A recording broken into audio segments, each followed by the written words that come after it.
Welcome back to more FPL content. This will be my team selection for Game Week 8, and you can see my FPL Challenge team on screen. I've got Roofs in goal, facing Wolves at home, Gabriel away to Fulham, Salah at home to Man United, and Semenyo facing Crystal Palace away, with two forwards in Erling Haaland and Joao Pedro. The challenge this week is called Ice Cold, so big chances that are converted will return 6 additional points. So you ideally want to go for these players who get a lot of big chances. Voltemada would be another example with already 4 big chances this season facing Brighton away, and you can only pick one player per club with an unlimited budget. I might even change the captaincy to Mohamed Salah in FPL Challenge because of his brilliant record against Man United, but Haaland's stats are ridiculous. He's got the most big chances this season, the most goals, so I think for this sort of challenge, he would be perfect, and to be honest, in FPL in general, he already is the best captaincy option so far this season. I'll be discussing my transfer plans, of course, in this team selection podcast throughout the entirety of this video, and I'll be discussing different avenues as well, not just for Game Week 8, but also Game Week 9.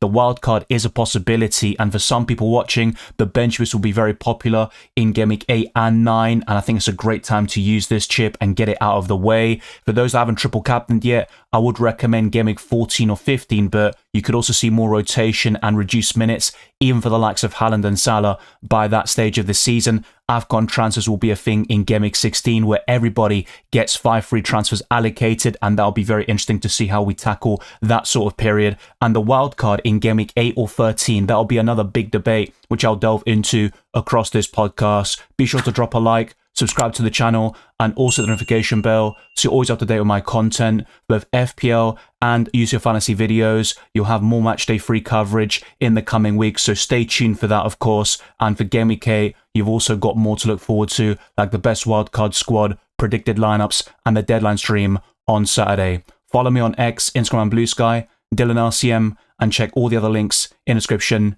for my Patreon and the championships, fair likes to my videos, amongst many other perks. My Discord server, the FPL League, and Spotify can also be found in the description. Let's close in on 37,000 subscribers and get this video to over 100 likes. But without further ado, let's jump straight into it.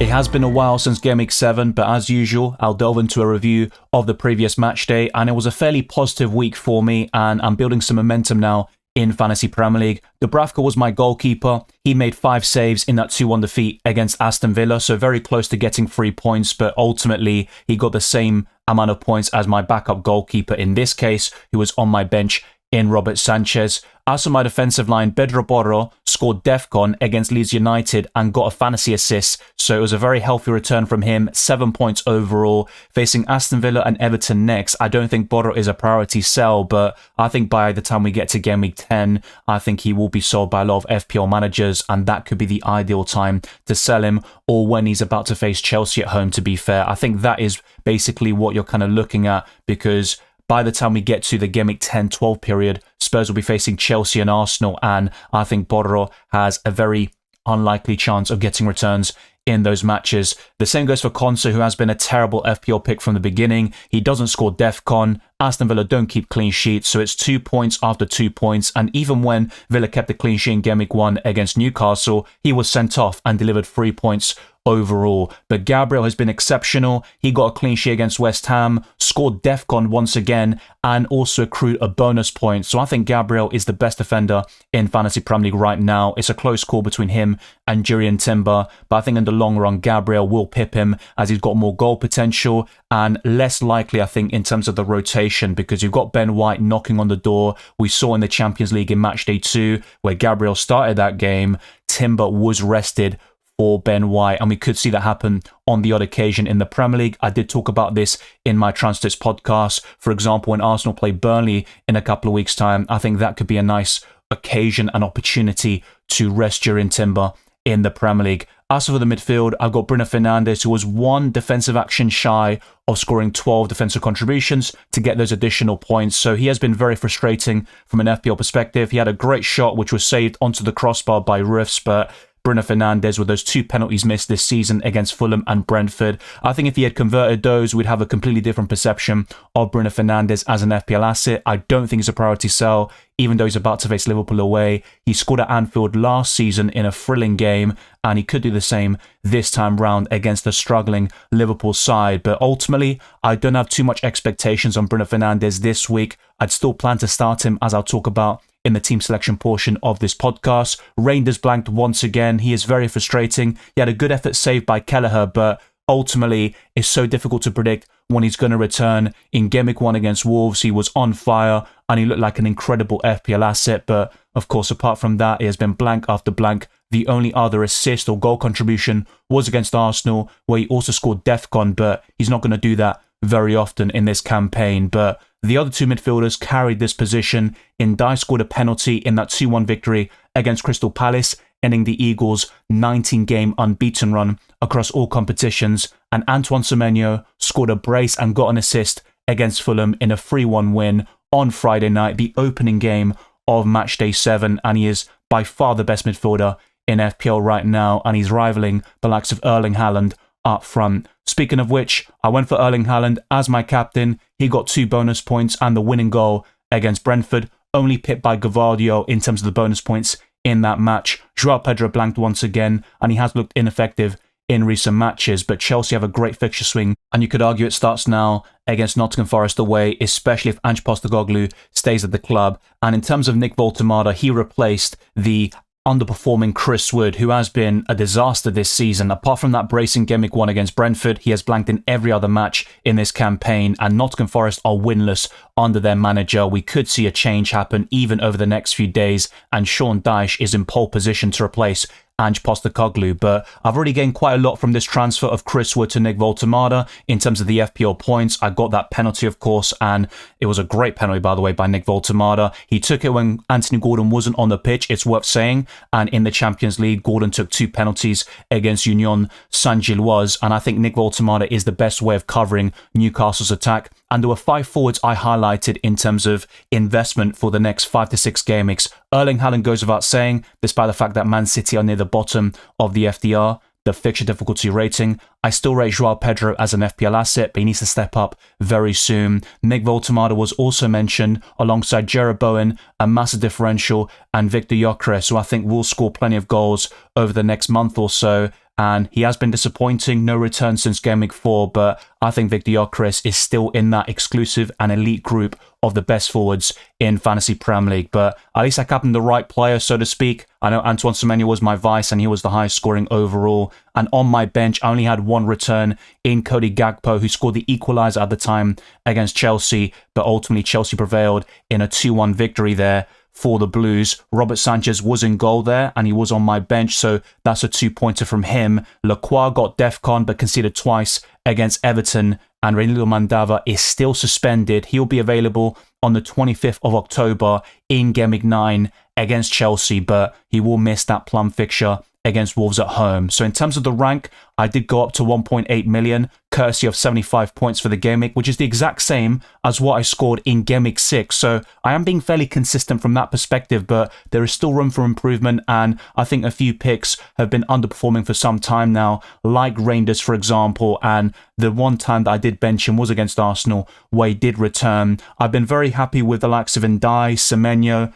Erling Haaland, and so far Nick Voltemada has looked impressive. He scored over the international break against Northern Ireland in a 1-0 victory there. Pedro Porro has been okay, and Gabriel has been the standout defender. I'm still relatively happy with Lacroix, but the likes of Reinildo and Konsa, of course, have not done the business. Of course, Reinildo was red-carded a couple of weeks ago. Dubravka and Sanchez isn't terrible for the next couple of weeks, but long-term, I would like to have a change in terms of my main goalkeeper. Dubravka would still stay as the backup, and overall, there aren't too many changes I feel like I need to make. It would just be kind of a few incremental upgrades in certain positions, which I'll talk about, of course, in the best wildcard squad. Before I talk about my provisional transfers and team selection, let's discuss some prices. Dubravka is still 4 million. The same goes for Reinildo Mandava, who hasn't gone down in price despite being suspended. Pedro Porro is 5.6 million, and Konsa is still 4.5, but I feel he'll be sold by a lot of FPL managers, and he could go down to 4.4 very soon. The same doesn't apply to Gabriel though, who is now the most expensive defender in the game at 6.3 million. Bruno Fernandes remains at 9 and Reinders is 5.8, but his price changes have been volatile so far in this campaign, and the same definitely applies to Semenyo, who now costs 7.9 million. He has increased by 0.9, the most of any player in the game. And Ndai has been actually quite under the radar. He still has quite low ownership in the grand scheme of things at around 12%, and his price tag is 6.5 million. Joao Pedro is 7.7, so he went down in price, I believe, over a week ago. But Erling Haaland and Nick Voltemada both increased in price very recently by 0.1 million to 14.5 and 7.2 respectively. Robert Sanchez on my bench is 4.9 million, Lacroix is still 5.1, and Cody Gakpo is 7.5. So all those early price increases he had have been negated by the recent price drops, but I think he's a good option against Man United, and I talked about him being a hold in the Game Week 7 transfer tips, and he scored against Chelsea, and I would back him to do fairly well against Man United if he starts that game as well. But let's talk about some provisional transfers now, and for free, I could sell Bruno Fernandes to Ismaila Sarr, who's one of my favourite midfielders for the long run. He's fixture proof. He also has the goal scoring potential and plenty of big chances in terms of what he offers on a consistent basis and solid underlying numbers. He also saves you a lot of money in the process, which you can use for other upgrades. For those without Erling Haaland, for example, doing something like Bruno Fernandes to Sarr could be perfect to get the funds necessary to upgrade someone like Watkins all the way up to Erling Haaland. Before a hit, I could also get to Bukayo Saka. It would require a downgrade elsewhere to get the funds necessary because I'm a little bit short in terms of my funds. I've currently got 0.7 million in the bank, and Bukayo Saka currently costs 9.9 million. So I'd be 0.2 shy of this transfer. So something like selling Pedro Porro to Marcus Senesi would give me the necessary funds, and I'd still have money left over after buying Saka for Fernandes and Senesi for Pedro Porro. Later in this video, I'll be showing you, using the website FPL.team, a few different transfers I could make in the midfield for a -4 hit, and talk about the repercussions for my FPL team, how it would look for Game Week 8 and 9, and you can let me know your thoughts down the comment section below as always. But let me build my provisional Game Week 8 team selection with these initial ideas in mind, and also with my current transfer plans. Dubravka would be in goal. It is a team selection dilemma between him and Robert Sanchez, who is facing Nottingham Forest away, and Dubravka has a plum fixture on paper against Leeds at home. I believe Burnley have a better chance of a clean sheet, but Nottingham Forest have really struggled so far this season, and Chelsea, despite all their injury issues, like Cole Palmer, who could be out until November, and Enzo Fernandez was withdrawn from the Argentinian national team, that would be another blow for Chelsea. Even with those issues, I still think they're heavy favourites to win at the City ground, but Dubravka is still fairly decent against Leeds. With Pedro Porro, he's facing Aston Villa at home, so a clean sheet isn't probable, and the Villains have won 4 consecutive games across all competitions, and Lacroix faces Bournemouth at home, so I think having these Palace and Bournemouth assets isn't ideal, but if you do have a Palace defender like Lacroix, Gay, Richards, etc., and also Semenyo, I think in a lot of cases you can start both of them, maybe get DEFCON from your defender and a goal contribution from Antoine Semenyo, who's been outstanding so far this season. For those that still don't have the Ghanaian in the midfield, I wouldn't be in a rush to buy him in now, and you would probably try to look for opportunities and differentials in the midfield, and Ismaila Sarr would be one of them in the long term. As for Gabriel, he's a template pick. I don't mind Jurrien Timber. For me, he's the second best way of covering Arsenal defensively. David Raya in goal would be another great option, and I would rank all of them higher than Saliba and Calafiori, who are good, and maybe Calafiori is even more appealing than Saliba right now, but his injury record makes him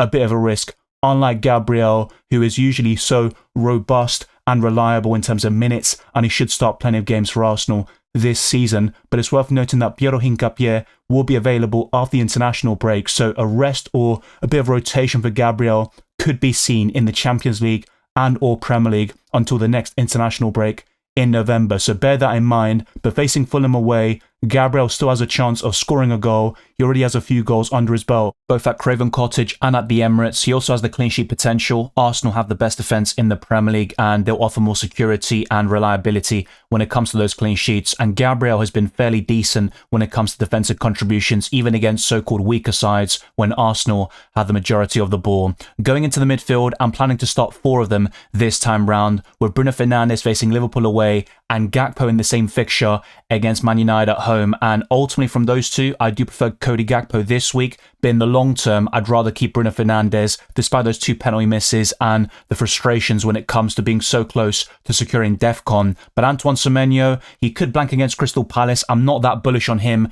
as a captaincy option per se, but I still think he's worth keeping for those that have him. That goes without saying. He's the best midfielder in FPL right now. And I'm also relatively happy with Ndai, but I have a major benching dilemma in this midfield, because if I do go for this 3-4-3 formation, it'll be between Ndai and Reinders in that clash between Man City and Everton for that final starting spot. Some people might argue that someone like Bruno Fernandes is worth benching instead, and I do hear that, but Bruno Fernandes and Ndai are penalty takers, and that already increases their appeal significantly, and Reinders is so inconsistent. His ceiling might be higher than Ndai this week, but I'm not that bullish or confident in the Dutchman going into Game Week 8. Let's complete the starting 11 though with the 3 forwards, and it's a relatively decent forward line. I think a lot of wildcard teams would have something similar with João Pedro, Erling Haaland and Nick Voltemada. I think João Pedro will return against Nottingham Forest this weekend, especially if Ange Postecoglou remains in charge. And Erling Haaland is going to have a relatively tricky test against Everton at home, but I still think Man City will triumph, and Haaland has been the difference maker for club and country. He is scoring hat-tricks and braces at will, and even when he only gets a winning goal like he did against Brentford, he's getting 2 or 3 bonus points in the process. And if we cast our minds back to that defeat against Brighton, Haaland still got maximum bonus in that game and a healthy 9-pointer. The underlying stats are incredible. He's getting multiple big chances, which makes him perfect for FPL Challenge this week. And the same goes for Nick Voltemada, who has solid underlying numbers with 4 big chances in the Premier League so far this season. He's scoring for club and country as well, and he's quite consistent for this price tag. So he is in that sort of group with Gyökeres, Bowen, João Pedro and Haaland amongst the very best forwards in the game. It goes without saying that Haaland is clearly top, but he's also the most expensive by some distance, and some FPL managers might be tempted to go without Salah and Haaland over the coming weeks, or maybe gravitate from Haaland to Salah and do something a little bit different to differentiate themselves from the rest of the pack. But in terms of my bench, I've got Robert Sanchez away to Nottingham Forest, and he could still start over Dubravka. I might flip a coin during the deadline stream and decide that. The same goes for Reinders against Ndai, which is extremely close, and I wouldn't rule out benching Bruno Fernandes, but that is still extremely risky in my opinion. And I've also got Konsa away to Tottenham. I have no plans of starting him whatsoever. The same goes for the suspended Reinildo against Wolves at home. And if I had a Sunderland defender that was available, I would be tempted to start them, even though Wolves would probably score in that game. But I think the ceiling for an Alderete would be extremely high. He was subbed off for Paraguay during the international break, so he's an injury doubt going into Game Week 8. But for those that have him, you'd probably start him in most scenarios. Maybe not over Pedro Porro, but over Lacroix, that is certainly debatable. And with the captaincy, Erling Haaland does take the armband, and Semenyo is currently my vice, but even João Pedro could take that vice captaincy. Not that it's really important, and it probably won't even play a part, but a lot of FPL managers I've seen vice captain their goalkeeper, and they don't really switch it about. I'd always have that ready just in case, and I think Erling Haaland will start. There's no issues with him in terms of fitness and all of that. He was kind of called back early for Manchester City, so he didn't play the second game for Norway there, and they have secured World Cup qualification as well. But Erling Haaland is in the form of his life. Can't even say that. He always scores goals, but he's had an incredible start to the season with 9 goals in 7 Premier League matches. He's got more goals than games played for Norway and in the Champions League. And at the rate he's going, I think he's the best captaincy option, even in those difficult fixtures coming up for Manchester City. But before I go to FPL.team and show you some different transfer plans, let's discuss the expected points courtesy of Fantasy Football Hub. They recommend Dubravka over Robert Sanchez, so they have Dubravka at 3.8 expected points and Sanchez at 3.6, and Pedro Porro has increased over the past week to 3.7, Lacroix is at 4.6, and Gabriel, as always, is the highest amongst my defenders at 5.1. Bruno Fernandes is just a little bit ahead of that at 5.2, and Gakpo produces 4.9 predicted points. Semenyo is at 5.6, Ndai is at 4.3, and Reinders on my bench has 4.8. So Fantasy Football Hub recommends starting Reinders over Ndai as well. And Joao Pedro has 4.7. Haaland is the highest at 7.3, and Voltemada has 4, which is quite modest, but I think he will increase in terms of the algorithms and predicted points over the coming weeks. Konsa's at 2.5, and Reinildo is suspended, so he does have 0.0. I believe Reinders is the most likely to break into my starting 11. He scored for the Netherlands over the international break. The ideal time to sell him would probably be in game week 9, and you've got that Everton at home fixture to maybe start him, hope for some points, and then get out of it, as I talked about in my Transits podcast. But I still think Reinders could thrive in the more difficult fixtures. So when Man City have that poor fixture swing in game week 9 and a lot of FPL managers sell Reinders, that's when we could see him increase the consistency and goals and assist output. Cody Gakpo is another one who scored over the international break for the Netherlands, and we've seen a lot of goals and assists flying around for all these different competitions, the World Cup qualifiers, these international friendlies and all of that. But ultimately, I'm quite happy with my FPL squad. I don't think it needs to wildcard desperately in Game Week 8, but of course, a few incremental improvements can be found in every single position, particularly between the sticks and I'd say in the midfield, which is the most important position traditionally in FPL. But let's now head over to the website, FPL.team. I would highly recommend it to visualize future game weeks, compare chip strategies and transfer plans for the long term. There is a way to improve my midfield without using the wild card, and that's by buying Saka and Ismaila Sarr for Bruno Fernandes and Gakpo for a -4 here. It gives me 0.8 million left over in the bank, and ultimately I need to make both of those transfers to afford Bukayo Saka, who I would want in the long term, and this could delay the wildcard until Game Week 13, for example, which will prove to be very popular in the FPL community. So in terms of the benching dilemmas, as I mentioned, starting Reinders over Ndai is a possibility, and if we look at the predicted points by FPL.team, they do recommend starting Reinders over Ndai and Dubravka over Sanchez, but we could see these changes happen in the deadline stream, and it does look quite solid in the long term as well. Now, Reinders would still be sellable, and I could go to Moises Caicedo, for example, Granit Xhaka, or maybe a midfielder at around 6.5 million, so to speak, and upgrade that position a little bit more. But going into Game Week 9, I could start Robert Sanchez at home to Sunderland, Bedro Borro away to Everton, and also buy Senesi as part of a free transfer here to replace Konsa. He faces Nottingham Forest at home, Gabriel and Saka face Crystal Palace at home, and Sarr is up against Arsenal away. Semenyo obviously has that Nottingham Forest at home fixture, and Ndai faces Tottenham at home, Voltemada at home to Fulham, and then Haaland away to Aston Villa, which isn't particularly easy, and this could be a nice time to go against him for the captaincy. And Joao Pedro facing Sunderland at home, he could also be quite a decent FPL pickup. With Dubravka away to Wolves, Reinders will be first on my bench against Aston Villa, Lacroix away to Arsenal, and Reinildo would be available by Game Week 9 against Chelsea away, and the red flag would be removed. So the expected points would be 57.1 if I buy Senesi for Konsa in Game Week 9, and also get Saka and Ismaila Sarr for Gakpo and Bruno Fernandes as part of a -4 hit in Game Week 8. The expected points is 57.1 for Game Week 9, and I'd have 0.3 million left over in the bank. The expected points is 54.7 though for the upcoming deadline. That could be improved a little bit though if I start Dubravka over Robert Sanchez. I'll lock in my final team during that deadline stream on Saturday. Be sure not to miss it, of course. Hit the notification bell on YouTube and stay up to date with my content. But I also want to show you the top 10 captaincy options before the end of this video. Just like my FPL and FPL Challenge teams, the top 10 captains are subject to change. I've got Ismaila Sarr in 10th, facing Bournemouth at home. Victor Gyökeres is 9th against Fulham away. Isak and Gakpo are quite close together, and it all depends on who starts, of course. It could be Ekitike up front, but I believe Isak has a slightly better chance of starting against Man United. Antoine Semenyo is just outside the top 5 against Crystal Palace away, but I've got Joao Pedro in 5th against Nottingham Forest at the City Ground. Bukayo Saka is 4th, and in the podium, I've got Jarrod Bowen against Brentford at home, but I could see myself changing this order and putting Saka in 3rd place. But Mohamed Salah is certainly the closest to Erling Haaland this week. If the form was a little bit better for the Egyptian, I would have him top because his record against Man United is phenomenal, with 13 goals in the Premier League alone and 16 across all competitions. And let's not forget the assists as well, because across 17 matches in the FA Cup and Premier League, Salah has 16 goals